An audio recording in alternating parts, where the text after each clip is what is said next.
When I was 17, I came back to a completely empty home and a note on the kitchen counter. It was the cruelest thing I've ever read. It just said, "You'll figure it out." I didn't know what I'd done wrong. I figured they were just tired of pretending they loved me. But the truth was, they had never even pretended. When I was 13, I made a birthday cake for my mom by myself, only to have her call it clumpy. At 15, I tutored my brother through finals, all the while he called me a know-it-all and slammed his door in my face.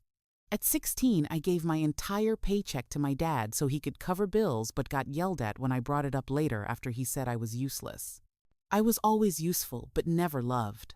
My parents and my brother, my only family, had packed up and moved 2 states away without telling me. I found out from the landlord a week later. I had a week to move out because they'd canceled the lease early. I slept at a friend's house for 3 nights before I ran out of places to go. Eventually, I was sleeping in the back of a storage unit I rented with the last of my savings. I snuck in and showered at the YMCA, ate peanut butter with a spoon for breakfast, lunch, and dinner, applied for jobs on free library computers, and pretended everything was okay. Eventually, I got hired at a diner as a server for the night shift. The manager was gruff but fair, paid me cash under the table until I could get an ID. She let me nap in the break room once when I nearly collapsed from exhaustion. I clawed my way through it, bought a prepaid phone, saved every single receipt, watched free YouTube tutorials on finance and goal setting. The first year, I barely survived, but I made it through. The turning point came when a regular at the diner offered me a temp job cleaning out office files. It paid triple what I made serving. I said yes. That job led to another and another. I learned quickly, showed up early, asked questions. By 22, I was freelancing full-time. By 25, I launched a consulting business. Just me, a folding table, and a borrowed laptop. By 27, I had 5 contractors under me, my own office and a client roster that included companies I used to dream about. And by 29, I was officially a millionaire. Not influencer millionaire, not fake it for Instagram millionaire, actual savings with a retirement account, no debt, paid off apartment, health insurance I could afford. The first time I saw my bank app hit 7 figures, I cried. Throughout those tough years, my family never reached out, not even once. I saw my brother pop up in a suggested friends list once. He's married now, still living in the state they disappeared to. I stared at the screen for a long time, wondering if he ever told his wife about me, if he said I ran away, or if he says nothing at all. Sometimes I still wonder if it would have been easier to hate them, but truthfully, it was never hate. It was heartbreak. I go to therapy now because I want to stay unbroken. Last week, a podcast interview I did about surviving family estrangement blew up online. It hit 1 million views in 4 days. My inbox filled with messages of support, gratitude, strangers telling me I put words to their pain. And then one email stood out. The subject line, "You're still our daughter." It was from my mom. No apology, just a paragraph about hearing my side and how maybe we could talk. Then, another message, this time from my brother. "We miss you. Can we fix this?" I stared at the screen for a long time before closing the laptop. My therapist, Melissa, suggested I take at least a week before making any decisions. "Give yourself space to feel whatever comes up," she said. So I did. I focused on work, went to the gym, had dinner with friends, normal stuff, but those emails haunted me. After 10 days, I decided to reply to my brother first. I wrote, "It's been 12 years. What changed?" His response came within an hour. He said the podcast made him realize what they'd done. He claimed he was only 15 when they left me, that he didn't have a choice. I didn't buy it completely. If he'd been so concerned, why wait until I was publicly successful? I asked him exactly that. His next email was longer. He admitted that money was tight for them, that my parents' business had failed, that his wife was pregnant with their second child, that medical bills were piling up. I felt my stomach drop. There it was, the real reason. Then my mom sent a follow-up email with old family photos attached. At the bottom she wrote, "We made mistakes. We want to make amends." I showed the emails to Melissa during our next session. She reminded me that I was in control, that I could set boundaries, that I didn't owe them anything. Part of me wanted to tell them to go to hell.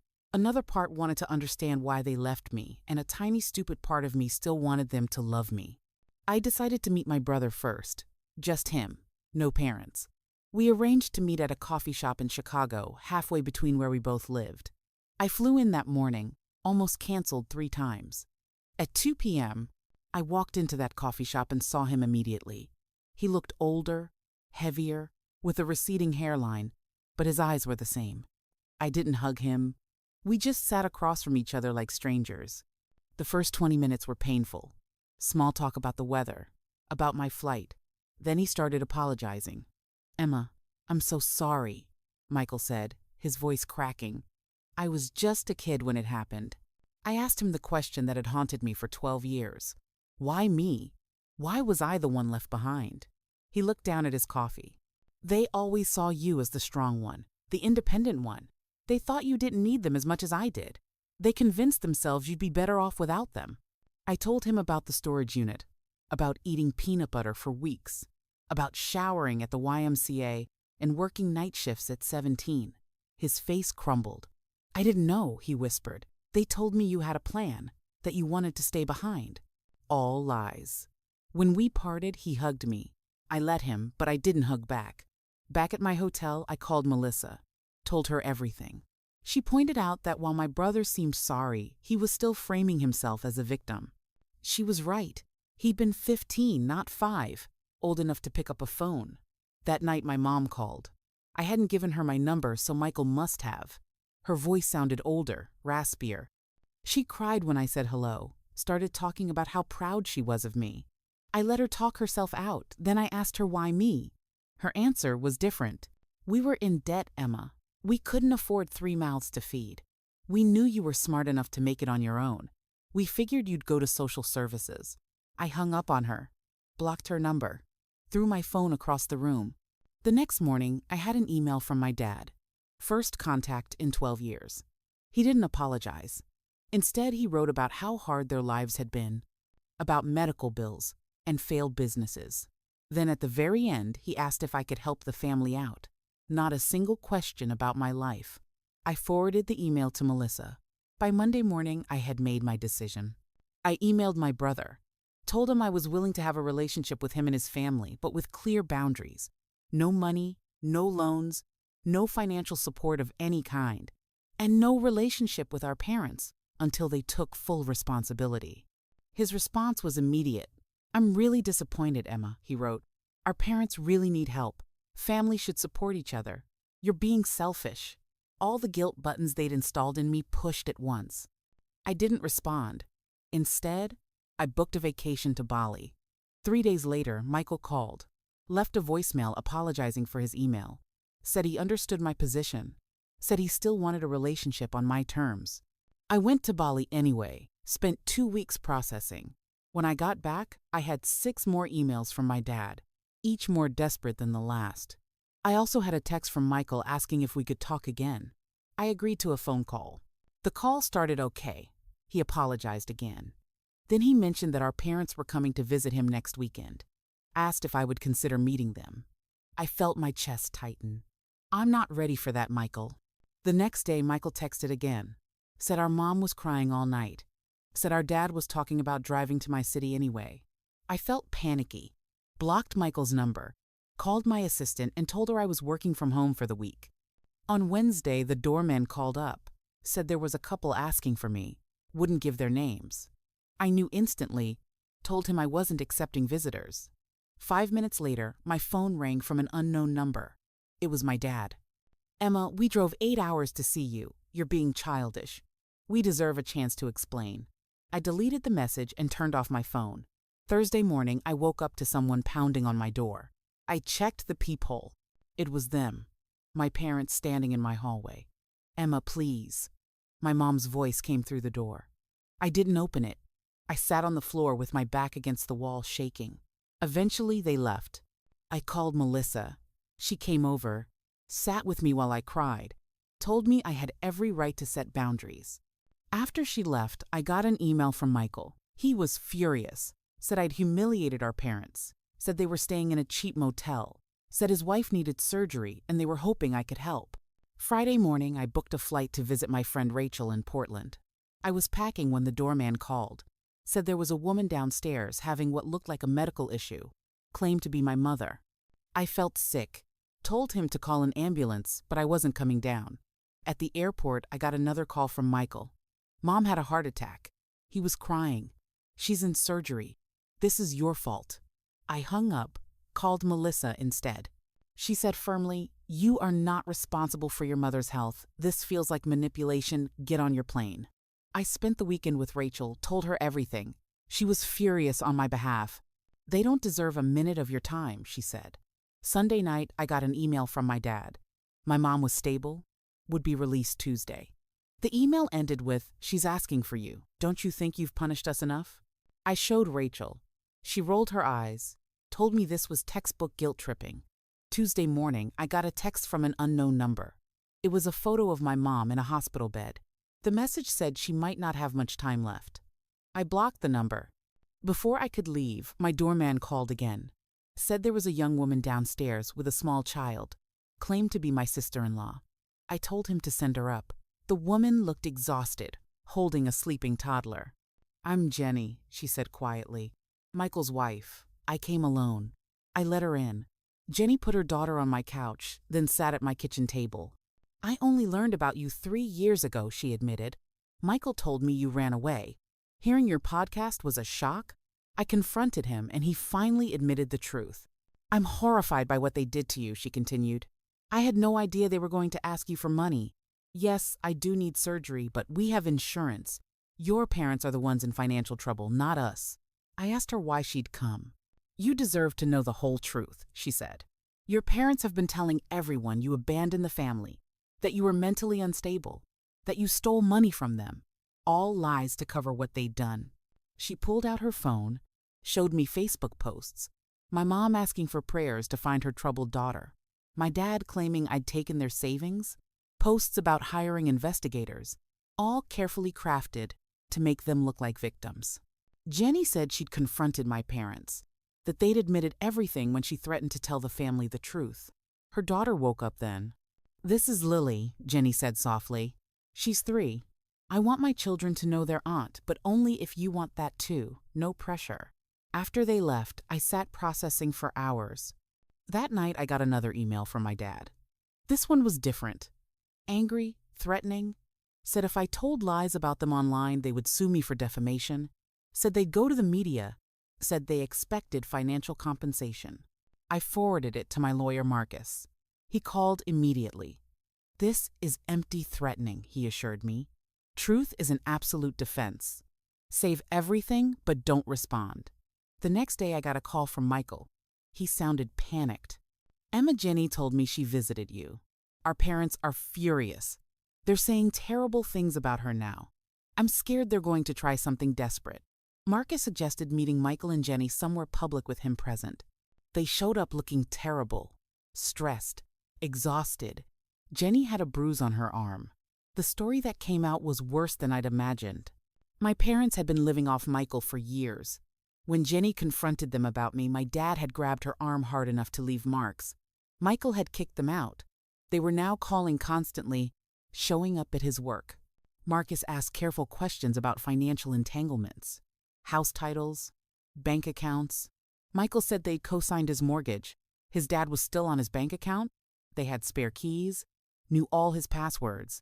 Marcus gave them a colleague's card, told them to change locks, passwords, and accounts immediately. As we were leaving, Michael hugged me. This time I hugged him back. It wasn't forgiveness, not yet, but recognition that we'd both been damaged by the same people. That night, I got increasingly unhinged texts from my parents. I blocked them all. The next morning, Jenny called hysterical. "They broke into our house," she sobbed. "They took Lily's baby photos, documents, Michael's laptop. They left a note. Family matters should stay in the family." I told her to call police, said I'd meet them. When I arrived, a police car was outside. The place was a mess. The officer seemed skeptical that grandparents would break in. Jenny showed him her bruised arm. After police left, we cleaned up together, found more missing things. Marcus arrived, said this changed things, that breaking and entering was serious. that we should all stay somewhere else, that he'd help us file for emergency restraining orders. I told them they were coming to stay with me. My building had security. That night we ate takeout in my living room, talked quietly about next steps, about restraining orders, about police reports. It wasn't the family reunion I'd ever imagined, but somehow it felt right. The next morning Marcus called, said he'd filed emergency restraining orders for all of us, said we needed to appear in court next week. That afternoon my doorman called, said there was a delivery, flowers. I told him to check the card. He read it to me. "We know where you all are. This isn't over." I told him to refuse delivery, call police. That night, after everyone was asleep, I sat alone in my kitchen and finally let myself feel everything. The fear, the anger, the grief. In the morning, Jenny found me making coffee. Sat down. "It's okay not to be okay, Emma," she said gently. We hugged then. First time. Awkward, but genuine. The next few days fell into a routine. Working, cooking, playing with Lily, checking with Marcus, jumping at noises, flinching when phones rang. On Friday, Marcus called with news. The detective had found evidence. Security footage from a gas station showed our parents' car during the break-in. The restraining order hearing was set for Monday. It came that night. A brick through Michael's car window in the parking garage. Filed another police report. Sunday night, we sat together making a plan for court. What to wear, what to say, what evidence to bring. As we talked, my phone pinged with an email from my mom. Subject line: last chance. It was short, just one line. "If you go to court tomorrow, you'll regret it." I showed it to Marcus. He added it to our file. Monday morning, we dressed carefully, drove to courthouse, met Marcus on the steps. As we walked in, I spotted them. My parents near the entrance, looking older, smaller. My mom saw me first, made a move toward me. My dad grabbed her arm. They watched us pass. The judge called our case. Marcus presented our evidence calmly. The break-in, the threatening texts, the flowers, the brick, the email, the history of abandonment. The judge listened carefully. When it was their turn, my parents approached. No lawyer. My dad claimed we were exaggerating, that they were just trying to reconnect, that they loved us.